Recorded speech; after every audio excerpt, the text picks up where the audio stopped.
everybody, Trey Campbell here, coming at you live. It is Friday, 3/15/2019. I am calling it a day. Going to make a quick recap video on the trades that I took. I only took 2 trades this morning. Pretty good trades. I did a little something different today than I normally do. But let's jump right into it. So the first trade this morning that I was involved with was this here, slash ES, and the reason why I took this trade, if you'll notice right here, first go to the 4-hour chart. Let's look at it. Now you can see this plus 0.5 is an overbought status, correct? So, and we've also got resistance here. If you look to the left, we've had resistance, so it's either going to break out or we're going to pull back. Now I was betting on a little bit of a pullback before maybe we break out, but it's seeming that it's actually held pretty good. So let's drop back down to the 1-minute chart here and show you exactly my trade. And hopefully you've been watching my videos, or you've watched a few of them. You know where it is I like to get in. So I like for, let me grab my pen here. So we had this push right here about 9 o'clock. About 8 o'clock we were up here, right? And then we pull back down for the open. Okay, and then what I did is I just very patiently waited for this thing to retrace back up and give me an overbought status, which was outside of the Keltner, right? That's 1.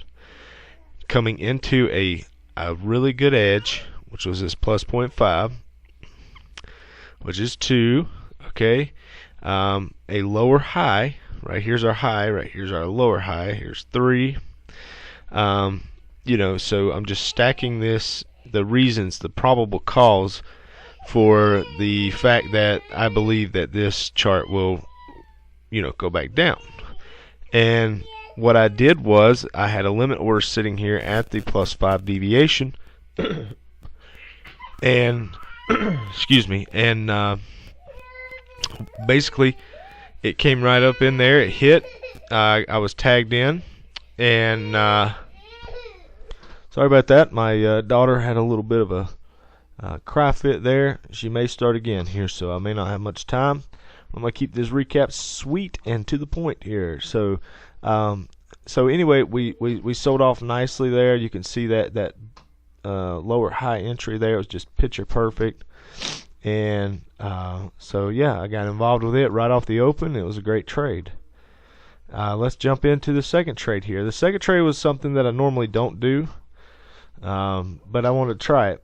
And basically what happened was we had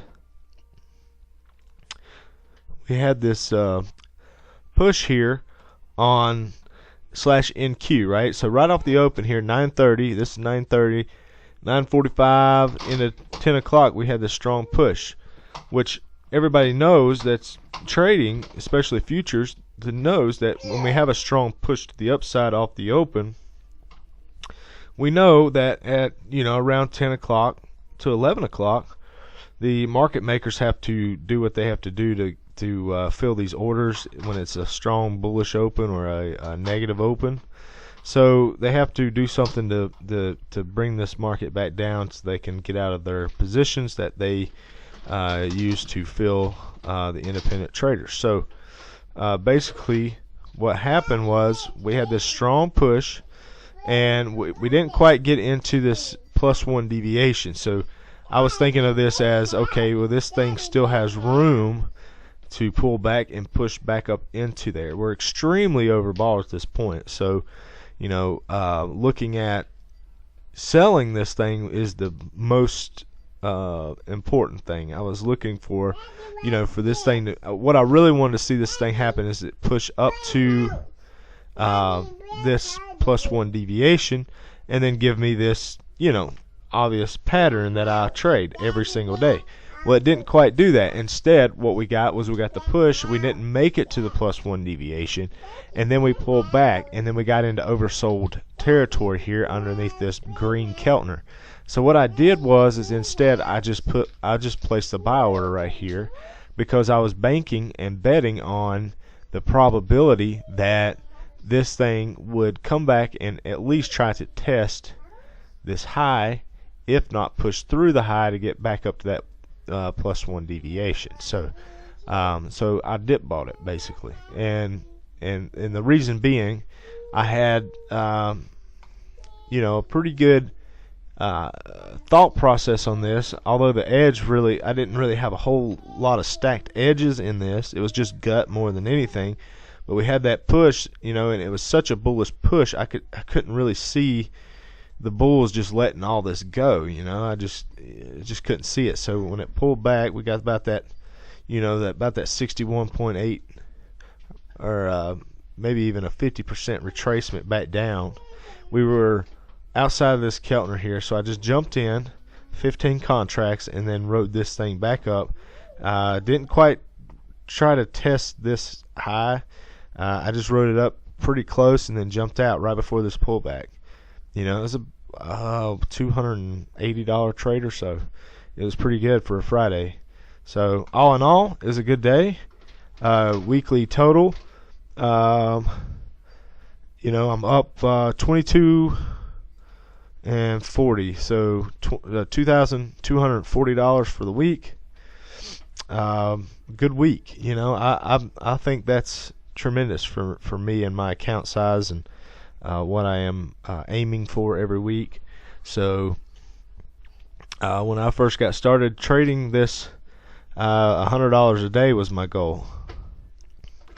You know, that's $500 a week. So I've gone from $500 a week to $2,240 on a pretty decent week. You know, so I would call that growth, and I would call that achievement. So just be sure, if you're watching these videos, to stay patient and watch for these patterns. These patterns they're emerging all the time. I'm going to show you one more really fast before I go.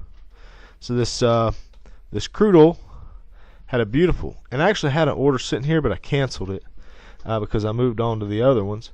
And after this push here, I just didn't see it coming all the way back down, but it did. But these patterns are here every day. You know, we got a low here. You know, if you pull the 4-hour chart up, we're in good buying territory.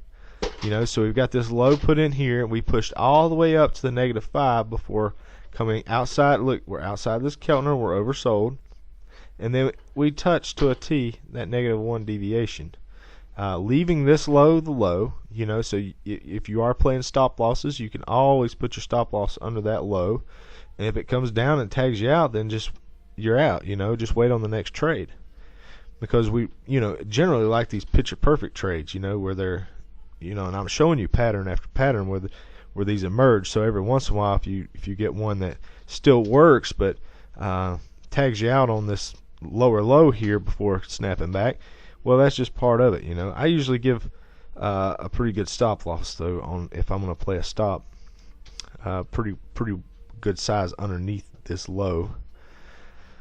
And anyway, like I said, I didn't trade this one, but we had this strong push up, and then we had this pull back right into this territory right here. Boom, there's your first touch, your second touch, enter here, and you could have rode it all the way back up to the -5 or halfway or 3/4, whatever you wanted right there. You know, I mean, obviously this thing's going, but I'm just trying to do some muscle memory. You know, just trying to show you as many of these patterns as I can, these same exact patterns. And when you have these patterns happening around these deviation levels or the value area levels or the POCs, you create a good edge, because you're building upon a story, you're building into a case that can give you the ability to have the confidence saying, okay, I've got 3 reasons this trade could work, and versus, you know, the one crazy reason, you know, that it can't. You know, the -1 deviation is a 70% chance that price closes above it. So right off the bat, just statistically speaking, you've got a 70% chance at the -1. But as you can see, like in gold yesterday, in my video yesterday, you could see that, you know, they don't always hold. So, you know, you can't just go off the statistic. You have to then apply a pattern, and then whenever you apply that pattern, you can just play it over and over again. So This is the best pattern that I can see and trade, and you know, it's just day after day. So alright, this video is 10 minutes long. I'm done. Have a great weekend, everybody. I will talk to you Monday.